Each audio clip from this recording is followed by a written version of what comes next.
Mən sizə bir şey deyim. İndi uşaqların otağında mən oturub işləyirəm, işimi görürəm. Baxıram ki, uşaqlar gəlir, görürəm dağıtmaq istəyirəm, eləmə. Eləmə, hər vurma.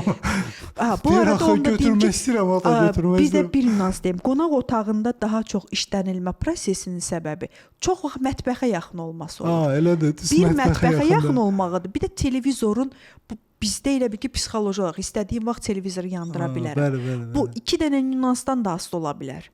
Yəni uşaqların qaçmağının düz elə yandı belə. Qonaq otağı, mətbəx burada, düz yandı. Ona görə.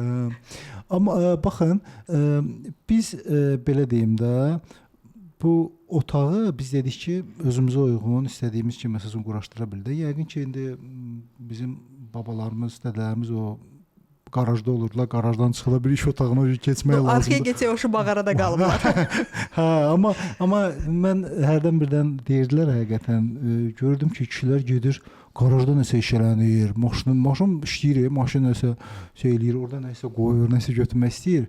İndi mən başa düşürəm ki, orada bir rahatlıq tapır, orada bir belə zen deyir ya, orada o tapır onu, tarpır və onunla şey eləyə bilir, hərəkət eləyə bilir, özünə həm də ki, bir enerji yığa bilir. Qadın ən azından bir mətbəxdə yığırsa, bu da burada eləyə bilir. Üstəlik xanım, baxın, mən sonda bir ümumi bir dənə bizə belə konspekt kimi də, yəni ki, bax, biz bilmirik də, yanımıza indi usta gələ bilər, nəsə bilmərik.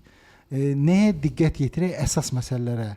Bir-iki cümlə ilə sifariş verəndə ümumiyyətlə bayaqdan biz danışırıq. Qorxmayın ki, bu dəhşətli dərəcədə bahalı bir şey olmalıdır. Dediklərimizin hamısını yüksək materiallarla hazırlanmalıdır. Yox, elə bir şeyi ağlınızdan çıxardın. Dediyimiz əslində çox sadədir. Hansı materialı seçirsinizsə seçin. Sizə uyğunluğuna diqqət yetirin. Bölgüləndirməsini doğru eləyin. Bunu laminatla da eləyə bilərsiniz, çox ucuz qiymətə. Yəni hazır mebel də ala bilərsiniz, amma onu özünüzünkiləşdirin. Özünüzə uyğun iç bölgüləndirməsinə bir diqqət yetirin seçəndə.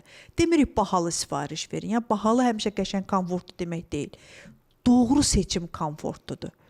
Ona diqqət yetirin. Bu bir. İkinci də ki, seçdiyiniz adam, yəni istehsalçıya diqqət yetirin ki, aldadılmayasınız. Çünki hal-hazırda həqiqətən də bununla bağlı çoxdur problemlər. Çünki sifariş veriləndən bəzən o gətirilən mebelin keyfiyyəti eyni olmur. Vizualizasiyada gördüyünüz, renderdə gördüyünüzü istehsaldan birə-bir eynisini almaya bilirsiniz.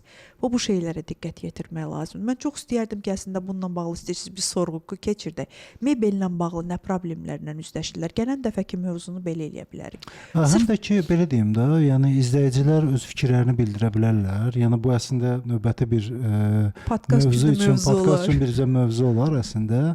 İzləyicilərlə biraz aktivlik biz əslində gözləyirik. İnşallah maraqlı çətinliklər hansı olub, nə maraqlı situasiyalar olub, nə xoşunuza gəlir, nə xoşunuza gəlmir. Sadəcə olaraq bildiyin şərtdə bu bizim üçün böyük bir kömək olur əslində. 3 əsas problem var. Deyim, yerdə qalan mövzunda gələn dəfə inşallah. 1. Görsəllə gətirilən eyni olmur. Verilənlə, sifariş verilənlə alınan eyni olmur. 2. Vaxt məsələsində çox ciddi problemlər olur. Bəli. Müştəridən pulu alınır, sonra vaxtında təhvil verilmə prosesi. 3. isə gətirib quraşdırılan ustaların quraşdırmada o məhsula davranma şəkli doğru olmur. Düzdür.